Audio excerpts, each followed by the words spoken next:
and it's a pleasure to have this discussion of academics, universities in America in the 21st century. With us, we have Drew Faust, who's the 28th president of Harvard University and the Lincoln Professor of History at Harvard. And we have Larry Summers, who's the 27th president of Harvard University, and I think the 71st Secretary of the Treasury of the United States. Harvard is much older than the Treasury Department of the United States, but the Treasury Department goes through chiefs much faster than Harvard does. Those of you who can do the math can try to figure it out. I wanted to start by the theme of this festival is, since we're on our 10th anniversary of the Aspen Ideas Festival, what the world will look like 10 years from now. I wanted to start with you, Larry, if I may. What do you think universities will look like 10 years from now? How will they have been changed? I don't know. Let me tell you how I hope they will have changed. I hope they will have embraced technology in a major way and will see reaching, and here I'm speaking of the leading universities, reaching hundreds of thousands of people each year, if not millions of people, which will be the really important contribution they can make to providing equality of opportunity around the world.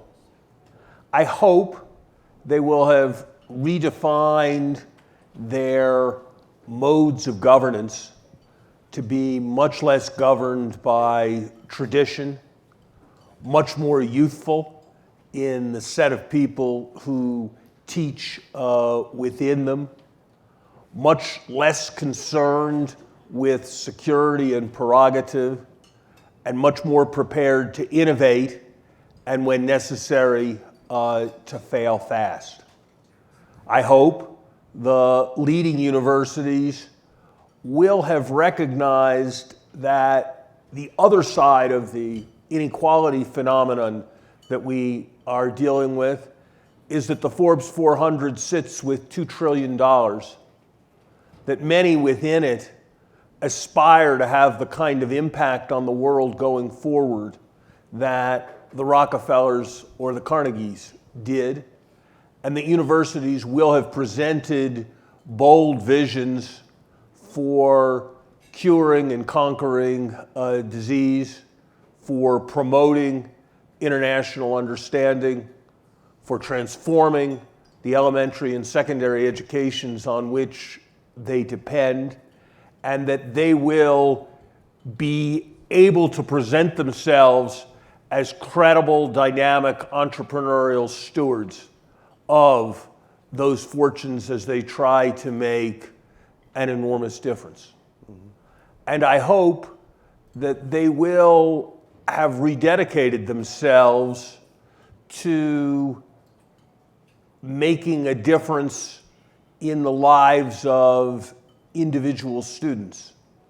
That in too many universities, in too many ways, the basic university function of teaching and learning has given way to a focus on extracurricular life, to a focus on things away than preparation for the challenges of careers in the 21st century.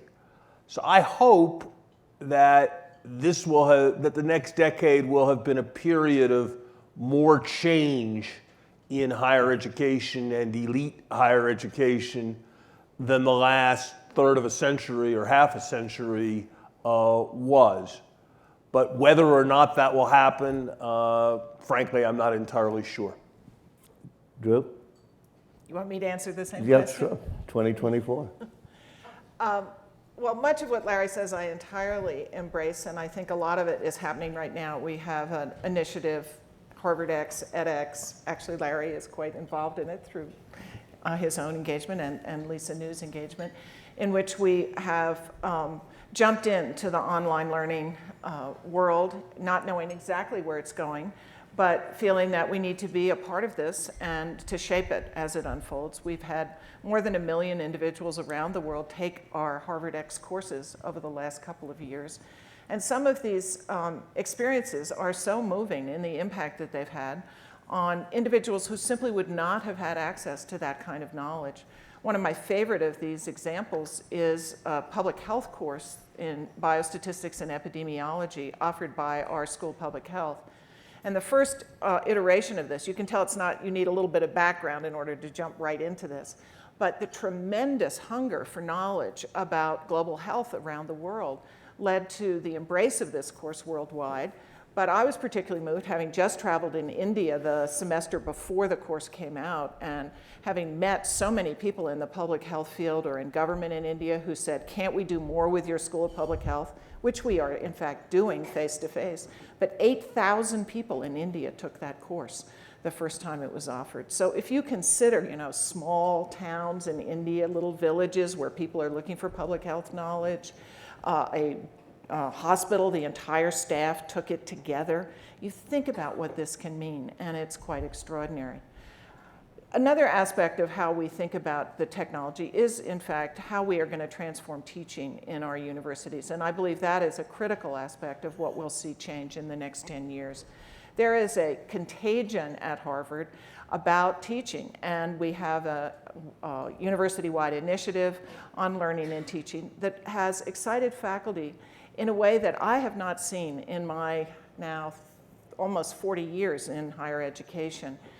It was not something, when I got my graduate degree at the University of Pennsylvania, the faculty was not talking about teaching. They were so focused on their research. But now I think there's as much discovery to be made in teaching as there is in the research fields in which those faculty are engaged. And that is so exciting that it has lured people into considering this as one of the most dynamic and important parts of the faculty role. So that I think will change as well. So you're saying that the online gives you a feedback loop for teaching? Well, I think that's part of what's excited people, but there's a lot of other innovation that's happening in teaching too. Part of it is what we know about the brain, increasing amount of knowledge about how people learn and how we can improve teaching, recognizing the discoveries and research that's been done on the brain. Another thing we see is students are so interested in hands-on learning. Engineering is booming, partly because it's a great field through which to find a job, but also because of the excitement of building something, of making something. That has influenced students in the arts too, and arts, design, and engineering are melding in a lot of students' minds and interests. They don't just want to think, they want to do. That means they want to build. It also means they want to have an internship, connect their work in government or sociology with perhaps some kind of activity in the community with a local government. So to bring the real world into the university. Are you saying that's a shift, though, to becoming more practical and bringing the real world into learning than it used to be? It's more practical on one level, but it's also recognizing that cognition doesn't just happen, learning doesn't just happen through abstract thinking. Gotcha. And that, I think, is key. But I'd like to underscore one thing that maybe is a little different from how Larry described the future.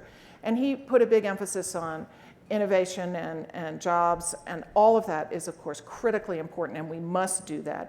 And universities must learn to be institutions that can change, and that's something I think we all recognize. I see Nick Dirks from Berkeley over here, and he and I have had some conversations about this in the recent past. But we also need to recognize that universities are special institutions, and they are charged with thinking about the long term. And we must not, in our hurry to change and be immediate and to be relevant, abandon the kind of thinking about long-term solution to problems, thinking about where we came from hundreds of years ago, where we're going hundreds of years from now. Because we have been blessed not to be accountable to the bottom line every quarter. We are not charged with the same kind of immediate delivery of goods. We must educate our graduates not just for that first job, but with the habits of mind, the kinds of perspectives on the world that will enable them to get the 5th job or the 10th job, the job that doesn't yet exist. So we must be sure, as we are increasingly relating ourselves to this rapidly changing world, that we don't forget that part of what universities almost uniquely in society have as their charge. I think, Drew, I agree completely on the importance of the long run. I think what universities do will be judged not by any impact it's had 3 years from now, but by the impact that we've had 50 years from now, and the way people look back at the history. I'm less serene than Drew is that the trajectories we're on optimize with respect to that. You know, I think about an indicator, and I don't know exactly what the numbers are, like the ratio of money spent on libraries to money spent on online education. And my guess is that right now, for the leading universities, that ratio is on the order of 25 or 30 to 1 in favor of libraries. Now, obviously, it's central. Go ahead, Drew, step in. Go ahead, you finish. Yeah. Now, obviously, it's central to preserve great collections, but equally obviously, what a library should be is very different than what it was in an era before you could get on your iPad or your Kindle what you can now. Questions of digitization are central. And I think the test that people are going to look back on is how rapidly we were able to adapt to changing technologies. I mean, I look, for example, and I know a number of leading universities, I don't know all of them. If you look at their structure, it is remarkably similar to what it was when I was a student 40 years ago. If you look at most other institutions, their structure has been quite profoundly changed. Their organization has been quite profoundly changed. Harvard is not atypical. It reforms its curriculum about once every 30 or 35 years. Maybe that's right, but it seems to me that if one wants to be ahead of the curve in getting ready for 2050, you have to ask the question, how rapidly are you changing? And in particular, you have to ask the question, how many experiments are you doing? How many things are you trying with the expectation that half of them will fail and half of them will be spectacular, and on balance, you will be way, way ahead. And my concern is that universities have very traditional structures that tend not to encourage dramatic kinds of experimentation in the way that other leading institutions, I think, have been more successful in experimenting. All right, President Faust, why don't we start with the library that you wanted, and then I want to get to the governance issues too. But. Okay. Just on libraries and universities are unrecognizable in comparison with what they were just a very short time ago. When we say library, we're not talking now just about books on a shelf and acquisition of collections.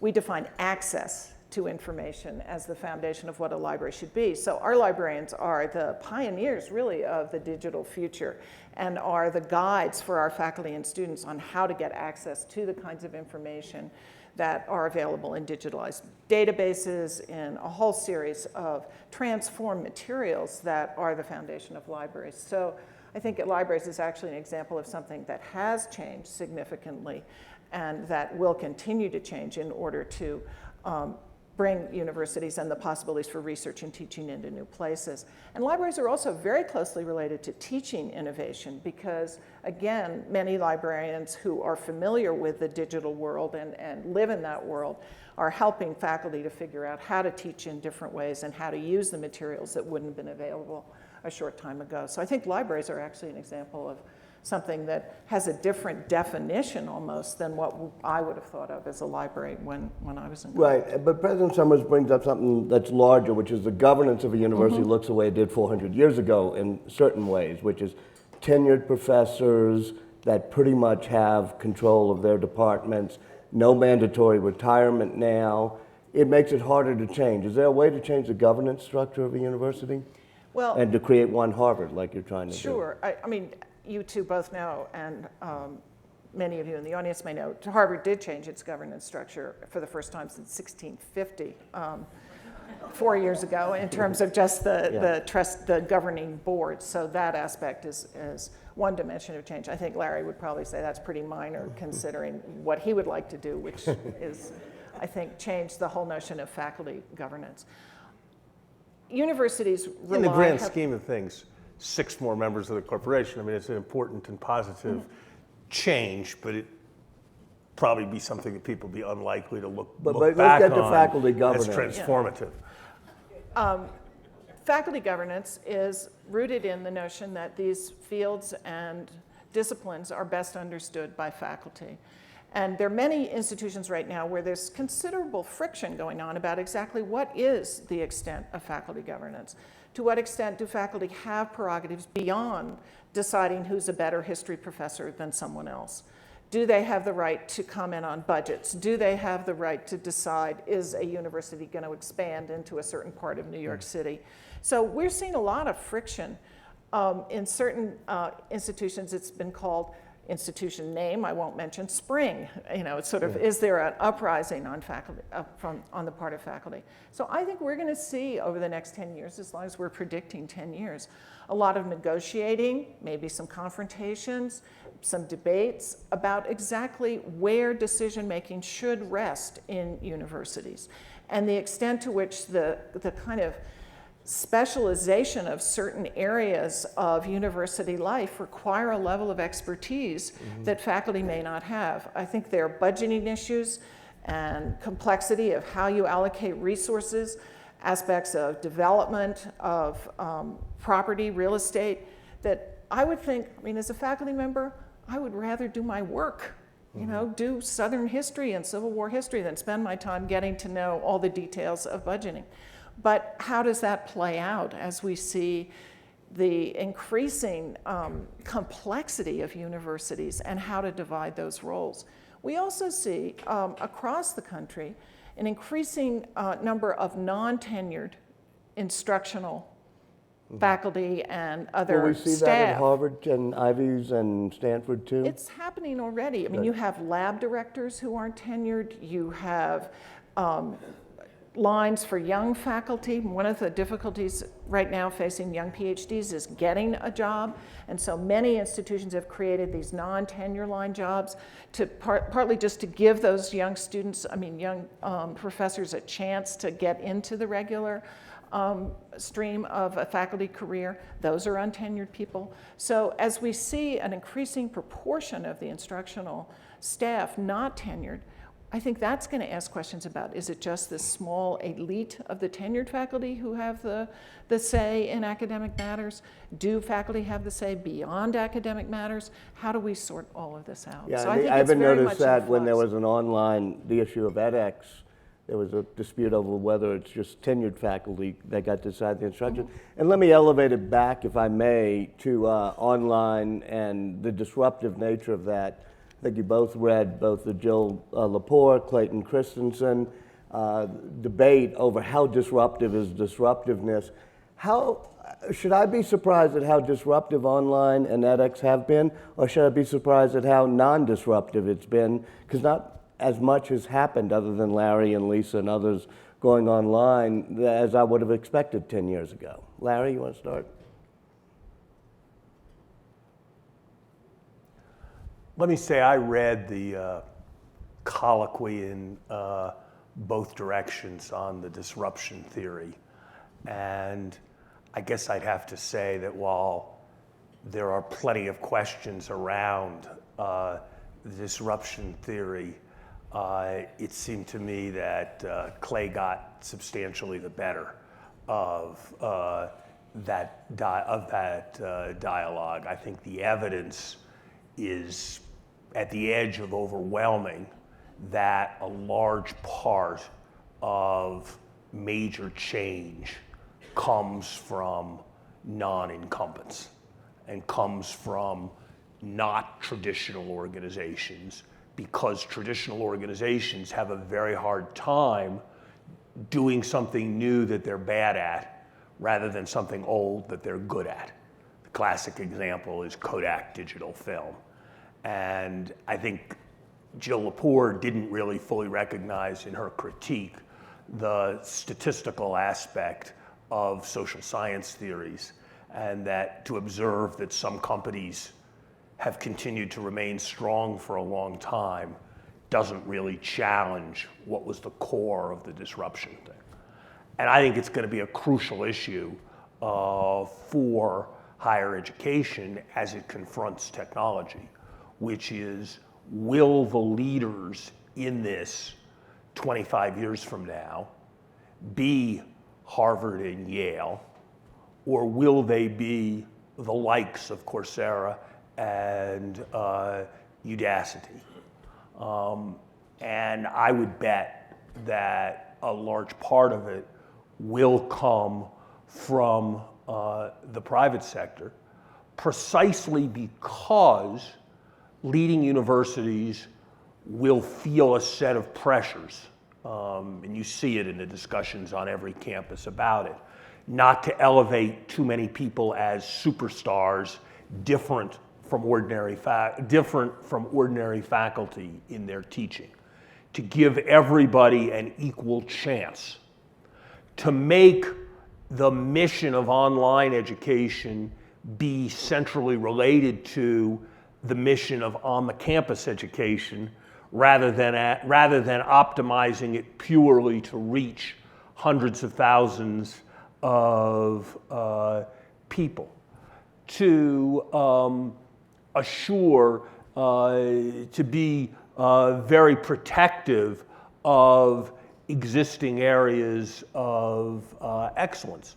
So I think this has moved a fair amount, but I think that, again, if you look at quantities of resources, if 10% of great universities' operating budgets were linked to online education a decade from now, I would be very pleasantly surprised about the extent to which the transformation has taken place. So I think Drew's pursued exactly the right strategy for a university to maximize its chances by setting up a separate unit and all of that. But I think it's going to be very challenging and is going to require ultimately pressure from outside competition and pressure from alumni and pressure from those who are providing financial support, because I think the same dynamics that apply at a Kodak are going to apply within universities, and professors are not going to move to radically change the mission that they have grown up with, and it is connected to the issues of governance and tenure that we touched on. You know, the median age of faculty, tenured faculty at leading universities is somewhere in the high 50s. Now, that means half of them or more. And if you think about leading companies, if you think about leading artists, if you think about most other spheres of activity, control rests with substantially younger people. And that's a reflection of the combination we have of tenure and control. So I think there are going to be real challenges, not in doing fantastic things. I have no doubt that fantastic things will be done, but in maximizing the potential of this to be changing the world. Before Drew gets into it, just real quickly, maybe you could explain your edX course and Lisa's. I don't have an edX course. Lisa has a fantastic edX professor course, of English at Harvard, and she will have an opportunity to speak for her. Are you going to do one? To speak about it, I'm sure I will do if they'll have me. I will be happy to do one at some point. Lisa has really been. Lisa, stand up or wave or something. Lisa has really been innovating with respect to what I think is one of the really important insights with respect to technology, which is this. The first movies were basically people taking pictures of a play presented on a stage, on film, and then putting it out. And after a while, people realized that there were really much better things you could do with a movie than take a picture of a play. And Lisa is traveling all over, showing the vitality of poetry by getting all kinds of people you wouldn't necessarily associate with poetry. Yeah, she asked you to do The Wasteland. So well, this is how bad to off. read the whole Wasteland. John McCain, John McCain talking about the poem that helped keep him going in the Hanoi Hilton. Bill Clinton in his office at Harlem talking about Langston Hughes. Woody Allen talking about the complexities of human relationships through poetry. But all of that is producing something that looks very, very different from a class that has been videoed. Right.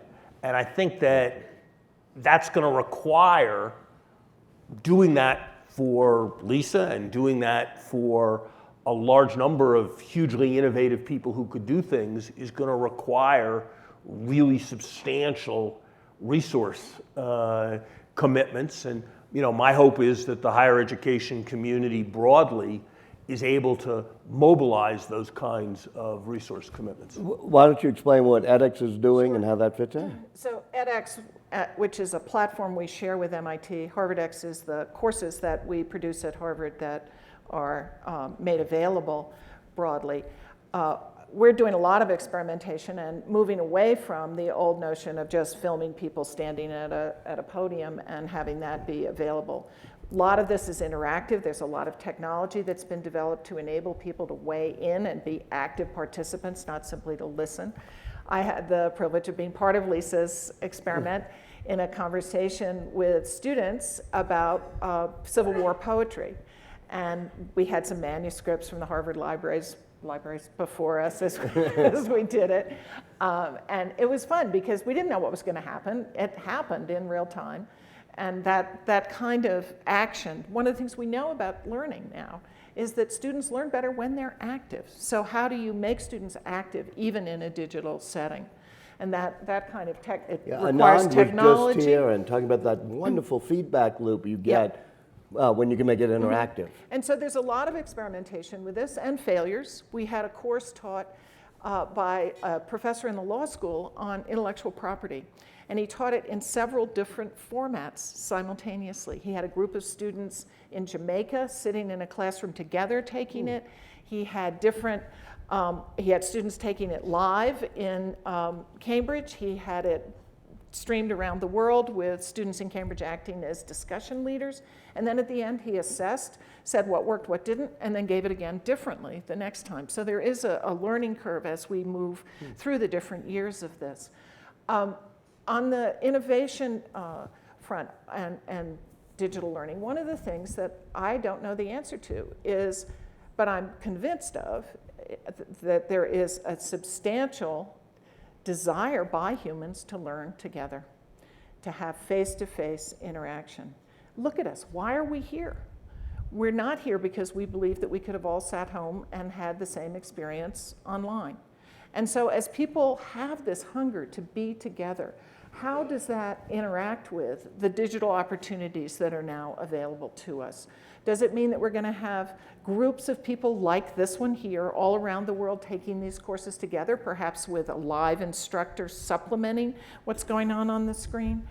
Will we have, and I believe we will, institutions like Harvard and Yale where people will come for extended periods of time because the developmental interaction over time, we don't just come together for one course or one day.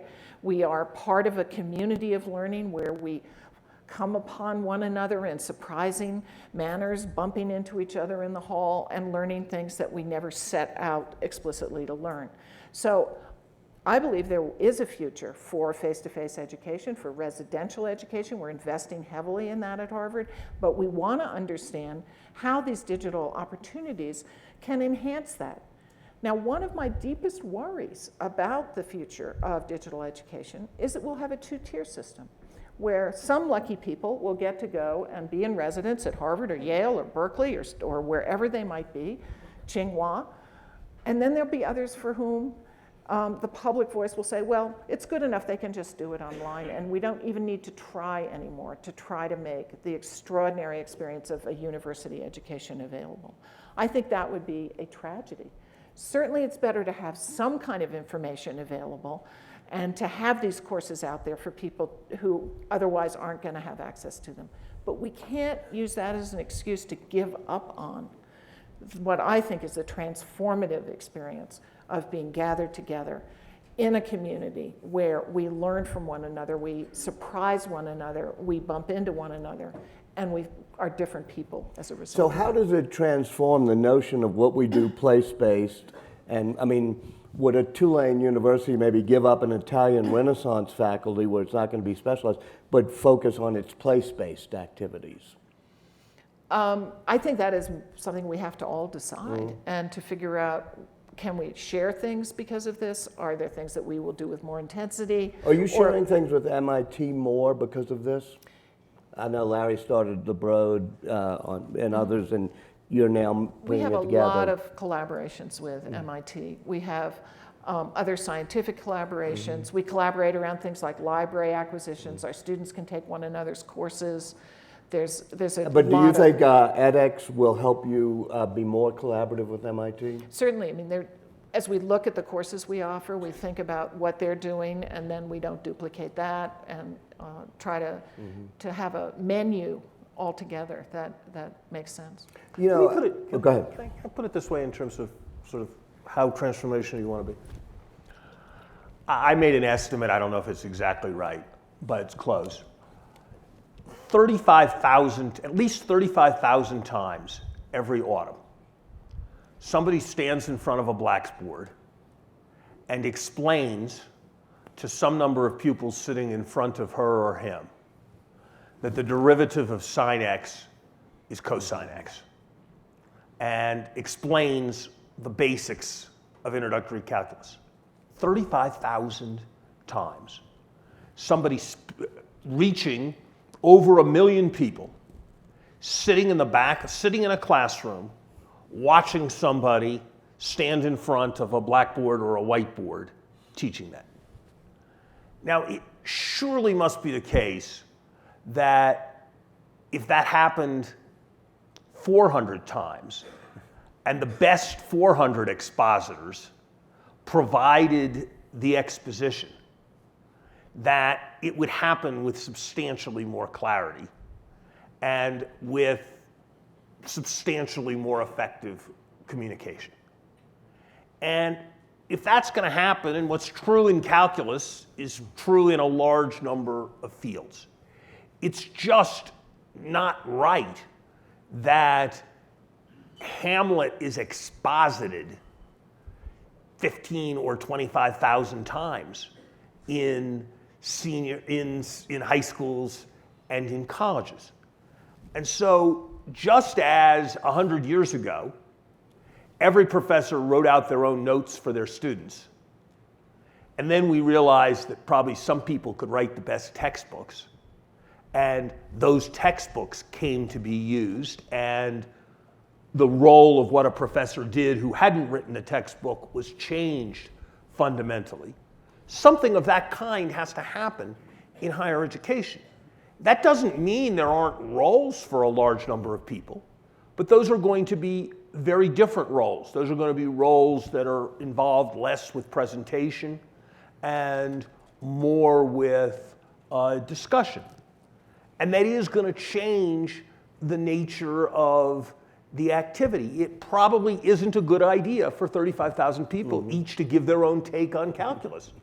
And so I think we have to embrace the fact that this is going to mean that most colleges and universities are going to look and have very different kinds of relations between faculty and students, very different concepts of what a class is than the model that we have today. Let me open it up if I may. Yeah, Paul Vercool, sorry. Shout or wait for that little pink thing behind you or to your right coming to you. So let me start with Larry's favorite phrase, which is leading universities. And Drew, I know, how are you? So this is the perplexing thing. When you say leading universities, and Harvard is the paradigm, right? Everyone wants to get on that list, right? So now you're talking maybe 100 institutions or something like that. But meanwhile, higher education is thousands of institutions, and the problem is much broader. And if the problem to be solved is how to create a better educated population, at least in America, then we got to start and broaden the inquiry. And I think that phrase is not a good thing. It limits everyone's aspirations. So, because they're good, they're elite publics and they're elite privates, but most institutions need help. So what I would like to think, might want to do is extend the mission to the community colleges, the other state universities that don't have any resources in this terrible time when, states are cutting back. Let me let Drew take that, yeah. So, Thanks, Paul. You bring up a number of important issues. One is in what ways can we use these online courses to strengthen instruction elsewhere? But another aspect of what you're saying leads me to make a comment about Clay Christensen's book, published maybe 3 years ago now, on innovative universities. It's the foundation for his work on disruption. And one of the things he points out in that book is he kind of exempts Harvard and Yale and the like from in that book. Maybe he's come to feel differently since, but he says they can do their thing. They'll continue to do their thing, but no one else can afford to, and everybody else is going to be disrupted. So when I read the book 3 years ago, I found many lessons that I thought applied to Harvard more than he actually said in his book at that time. But it's important to recognize that these forces do have differential impact depending on what kind of institution you are. And something we've not talked at all about here today is research. And that is such a fundamental commitment of what Harvard and Berkeley and Yale and Stanford do. And that has a very different set of relationships to changing technology. So we've really been focused on the teaching mission and how do the teaching mission and the research mission fit together. One of Christensen's critiques is that too many institutions have tried to be research institutions and to put teaching in a secondary position over the last generation when that should not have happened at those institutions. I would argue it shouldn't have happened it shouldn't be the case at our institutions either. We should have teaching as a central and significant part of what we do. Mm-hmm. So as we think about what makes the difference among these institutions, we both have to think about changing resources, but also have to attend a bit to what are the differences among us in terms of mission and what we want to be as institutions and how we commit our resources. Yeah, right here, and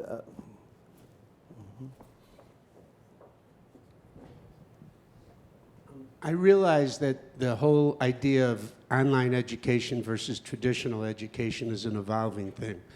Could you discuss give us some insight into the evolution of your discussions of the economics of it as it relates both to the students and the universities, and to the extent we're going to have 400 professors as opposed to 35,000, what are the implications of the private sector that starts with a clean slate being able to attract those professors and any sense of competition it might have with traditional universities? Larry, you want to say? Let me say something about the economics in general, and Drew will be vastly more familiar than I am with what exactly Harvard is doing. I don't think anybody knows. I think one of the questions is going to be, what's the model? If one of the things all university presidents say is that, as expensive as it is, tuition only covers a quarter or a third or 40% of the cost of educating an undergraduate. Well, one of the big questions that lies ahead is, are we going to try with online education to cover all our costs? Or are we going to think, as I would advocate, that reaching millions of people is a vastly important thing to do, and that universities with multi-billion-dollar endowments should use some of those resources to, year in, year out, subsidize reaching those large numbers of people, just like today we subsidize reaching the thousands of undergraduates who are on our campus. My best guess, and it is only a guess, is that you're not going to be able to cover costs in providing high quality materials if you're just providing them for people who are interested and who are doing it out of intellectual interest and pay to have access. I don't think there will be enough people who will pay enough to cover access to support it. So I think where you will be able to mobilize resources is when you provide certification and when you provide credentialing. And here there's a very fundamental question, which is, how do you distinguish between the different things that you have on offer? I have a more permissive view than I think is conventional in higher education. A university like Harvard for a long time has had an extension school that provides extension credit and provides extension degrees even to people who take courses that are very valuable experiences but probably include the coverage of material that's significantly different from what Harvard would regularly teach, business software, for example. And we give a degree, and it's a different degree than a Harvard degree, than a Harvard bachelor's degree, but it's a Harvard degree, just a different one. And I think we're going to need to be prepared to do that in the online area. And I think if we are prepared to do that, there is substantially attractive economics in this. Another very big issue is going to be the following. If Professor Summers teaches a course, hires 6 graduate students to be his teaching fellows and research assistants, and then writes a textbook based on the course, all of the income from that textbook goes to Professor Summers. 100%, Harvard shares in it, not at all. If Professor Summers is a professor at the business school and he develops cases for the business school case program that are used in cases, and then the business school sells those cases to other universities that use them in their curriculum, 0 of the income from Professor Summers' effort goes to Professor Summers. How is the right way to think about this issue with respect to online education and the development of online programs?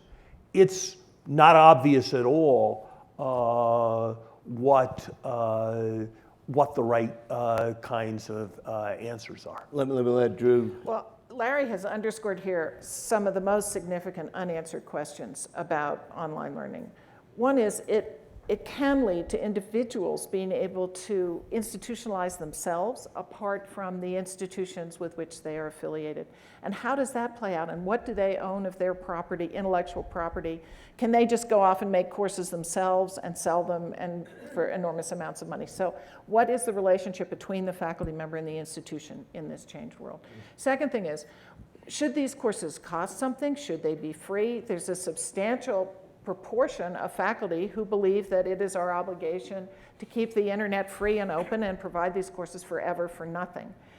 They are very expensive to mount, so even as we try to figure out how to cover the cost, much less get revenue from them, we are challenged to come up with a model, and also not just one that is acceptable to faculty, but also one that makes sense in terms of the way to operationalize it and get somebody to take credit. To how do you know whether to give credit? Is the person taking the test actually the person they say they are? How do you figure out credit and how to charge? We have not charged at all for our Harvard X courses as yet. The business school this summer, Harvard Business School, is offering a suite of 3 courses that are designed to prepare students for business school, just basic business economics, strategy, I'm forgetting what the other thing is, accounting.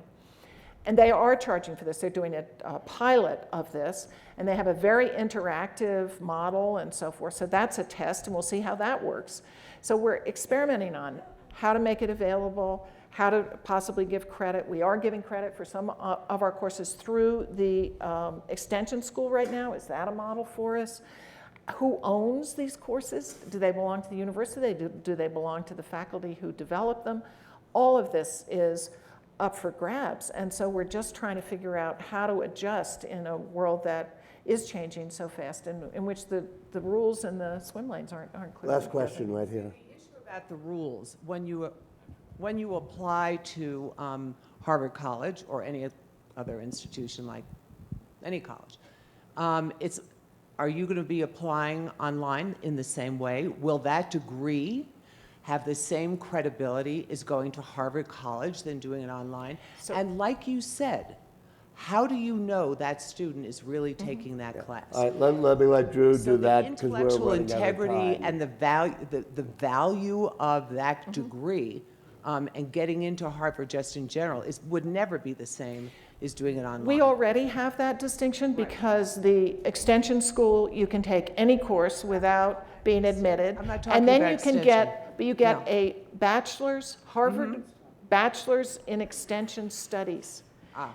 And so that you have to get B's in your initial courses, then you are allowed to be a candidate for that different degree. So in a sense, could that be a model? Do we want that to be a model? We're not sure, because often people get confused or try to help others be confused about what that degree means. Let me just end by elevating this a bit to the higher level. You're a historian, especially of the Civil War, which was about change.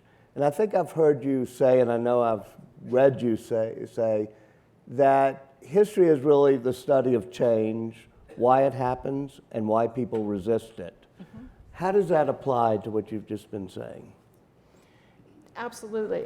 When I'm asked about the relevance of being a historian to my current job, I say what Walter has repeated. And we're in a moment now of enormous change and upheaval. How do people respond to it?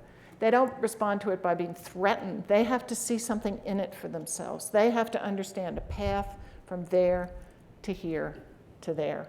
And that seems to me the lesson of when we've seen change happen in an effective way that brings people on board in history, and when we've seen change simply create resistance and impossible situations that don't bring us to the places we want to be. So I think about that a lot, and I think about examples of when it's happened. Larry, and I'll end with both of you on this.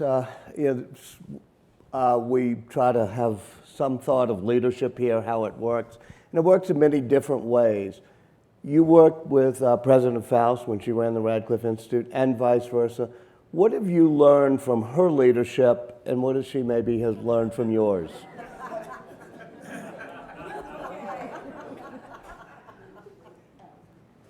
I remember when when I became president, Drew had only very recently become the dean of the Radcliffe Institute, and the Radcliffe Institute, which was a kind of institute, was an institute for advanced study, was a different thing that had existed before at Harvard, and was a different thing than people had previously associated with Radcliffe. And I remember being impressed, really hugely impressed, because it wouldn't have occurred to me, but it was obviously right, that Drew was systematically building a connection with every part of the university for the Radcliffe Institute, in part because there were good things to be done jointly between the Radcliffe Institute and other parts of the university, and she wanted to do as many of them as possible. And in part because she understood what I insufficiently appreciated until I learned from her example, that by doing that, she was creating a very strong foundation for the Radcliffe Institute to be able to innovate with approval, to be able to do things as opportunities presented themselves, and that she was bringing a whole community along in support of her institution. And I watched the way she did that in a variety of different places, and it was a very powerful example for me of what kinds of, not one I was always successful in following, but a very powerful example of what was involved in bringing people along. President Faust? So you can see an example today of how Larry always pushes, how can it be better? How can we do it better? How can we not allow trailing edges that we neglect that are at odds with what we really believe in? And Larry was my boss for 6.5 years. Or almost, no, would have been five years, because I was at Radcliffe for 6.5, but Larry was my boss for 5 years. And we'd have these meetings, and we'd often actually talk about universities the way we've talked about them this morning, and try together to dream up how we would bring changes that we thought were important, and how I could help make the Radcliffe Institute part of that. But Larry's also had a big intellectual impact on me, and I'd just like to say two parts of that, because it's partly about how I think generally, but it's also about how I think as a leader. He is an economist, as you all know, and when I would go in to talk to him about the Radcliffe Institute, he would always challenge me to think in the terms of his discipline, not just how's your budget, but just the accountability and the numeracy that was at the heart of how he thought. And I have a chapter in the book I wrote during the last years of my time at Radcliffe that has a chapter about counting the dead in the Civil War. That chapter would never have been there if I hadn't been counting everything with Larry Summers for the preceding 4 years. It just gave me a different perspective on how thinking through numbers is a worldview. There's another part of this too, which may be the social scientist and the humanist. I would always take it, we'd be talking about a problem, and my notion of dealing with a problem would be to make it more complex, to see more points of view and more things. Larry's notion of a problem would be to simplify it and solve it. And I think that's partly the economist and the humanist, but it was again a perspective that I found very valuable and that has informed my ways of looking at the world. Can I tell one story? I think we both learned from this. Drew may remember this story differently than I do. But one of the first times Drew and I met, we had our monthly meeting in my office. And I said to Drew, what's new at the Radcliffe Institute? And Drew said she was considering some distance down the road towards acquiring the set of papers of a prominent feminist for the library.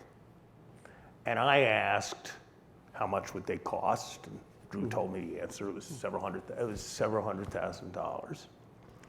And I asked, and I confess some of you will regard me as Philistine, but I asked a question that seemed reasonable to me, which was, I said, well, okay, so we're going to spend this money. Sort of, how much will we get for it? Will this be, will 3 faculty devote several years of their research to this? Will this be an important resource for several PhD theses and a number of visiting scholars? Will it sit in the library and we hope that sometime over the next 10 years, one undergraduate will write a thesis? What are we going to get for our $250,000? Seemed like a question. It's a question you'd have asked at the Treasury Department.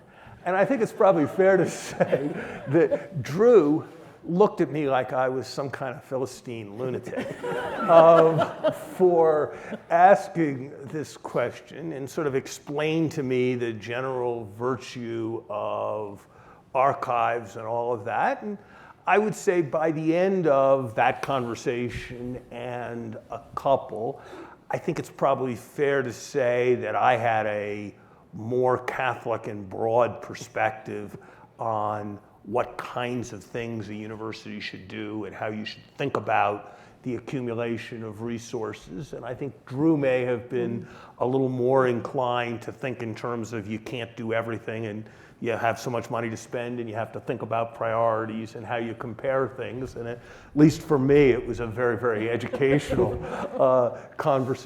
very educational Very conversation. last It all word. comes back to libraries, right? Very last word. Thank you very much, President Faust, President Summers. Thank you. Awesome. Good. Thank you. We can do